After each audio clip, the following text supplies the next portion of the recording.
Midwife কি, what is midwife. অনেকেই জানে না আসলে মিডওয়াইফ কি। মিডওয়াইফ মিনিং হচ্ছে ওয়াইস ওমেন, জ্ঞানী মহিলা। অনেকেই ভাবে যে ধাত্রী এবং মিডওয়াইফ একই জিনিস, অ্যাকচুয়ালি এটা ভিন্ন। মিডওয়াইফ হচ্ছে সেই ব্যক্তি যে একটা নির্দিষ্ট প্রতিষ্ঠান থেকে 3 বছর মেয়াদী ইংলিশ মিডিয়ামে পড়াশোনা করে 6 মাস ইন্টার্নশিপ করে এবং বিএনএমসি থেকে পরীক্ষা দিয়ে রেজিস্টার হয়, সে হচ্ছে মিডওয়াইফ। আর ধাত্রী হচ্ছে যে সে কোনো পড়াশোনা জানে না, কোনো রকমই গ্রামের, যাকে আমরা দাইমা বলি, গ্রামীণ ভাবে কাজ করে, সে হচ্ছে যে ধাত্রী। একজন আমাদের বাংলাদেশে বর্তমানে 10,000-এর মতো, প্রায় 10,000 মিডওয়াইফ বেকার রয়েছে। সরকার আমাদেরকে তৈরি করেছে মা এবং শিশু স্বাস্থ্য সেবা দেওয়ার জন্য। আমাদেরকে যদি সরকার সুযোগ করে দেয় তাহলে আমরা যে সেবাগুলো দিতে পারবো। আজকে আমাদের প্রতিবাদ র্যালি এবং মানববন্ধনের প্রতিপাদ্য বিষয় হচ্ছে কমাতে হবে মাতৃমৃত্যুর হার, মিডওয়াইফ পাশে থাকা দরকার, অধিকার আদায়ে সোচ্চার মিডওয়াইফ, সুস্থ শিশু সুস্থ মা, মিডওয়াইফ ছাড়া হবে না।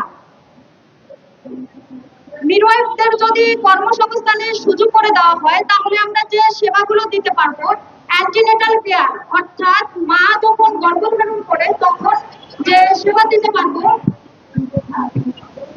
মায়েদের নিয়মিত সেবা করা, পরামর্শ দেওয়া এবং সেবা প্রদান করা, প্রসবকালীন সময়ে মায়েদের নিরাপদ প্রসব নিশ্চিত করা এবং জটিলতাগুলো মোকাবেলা করা, প্রসব পরবর্তী সেবা যেটাকে আমরা পোস্টনেটাল কেয়ার বলে থাকি, মা ও নবজাতকের শারীরিক ও মানসিক স্বাস্থ্য পর্যবেক্ষণ করা, নবজাতক সেবা অর্থাৎ নিউবর্ন কেয়ার অর্থাৎ বাচ্চার হেড টু টো অ্যাসেসমেন্টের মাধ্যমে বাচ্চা সুস্থ আছে কিনা এবং তার কোনো জটিলতা আছে কিনা সেটা নির্ণয় করা।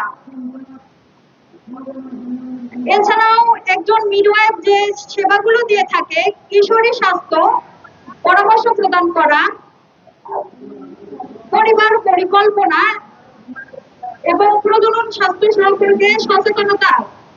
এছাড়াও মিডওয়াইফকে কাজে লাগিয়ে বাংলাদেশের মা ও মাতৃস্বাস্থ্য এবং শিশু মৃত্যুর হার হ্রাস করার পাশাপাশি মিডওয়াইফকে আমরা সরকার মিডওয়াইফকে কাজে লাগিয়ে আন্তর্জাতিক পর্যায়ে কর্মসংস্থানের সুযোগ রয়েছে, যেমন world health organisation, UNFPA, UNICEF, MSF, এই জায়গাগুলোতে কর্মসংস্থান করার মাধ্যমে সরকার যেমন আমাদেরকে বিশ্বের কাছে তুলে ধরতে পারবে এবং বৈদেশিক মুদ্রা অর্জনের ক্ষেত্রে বিশেষ ভূমিকা পালন করতে পারে। তাই বিজিএনএম, বিএনএমসি এবং সরকারের দৃষ্টি আকর্ষণ করছি। আমাদের প্রায় 10,000-এর মতো মিডওয়াইফ সরকারের দিকে পিছিয়ে রয়েছে, যা আমাদের যেন সরকারি এবং বেসরকারি ভাবে কর্মসংস্থানের সুযোগ করে দেয় এবং সিজারিয়ান সেকশন, অপ্রয়োজনীয় সিজারিয়ান সেকশন প্রতিরোধ এবং নরমাল ডেলিভারিতে উৎসাহিত করার জন্য মিডওয়াইফের প্রয়োজন এবং সরকার যেন খুব দ্রুত আমাদের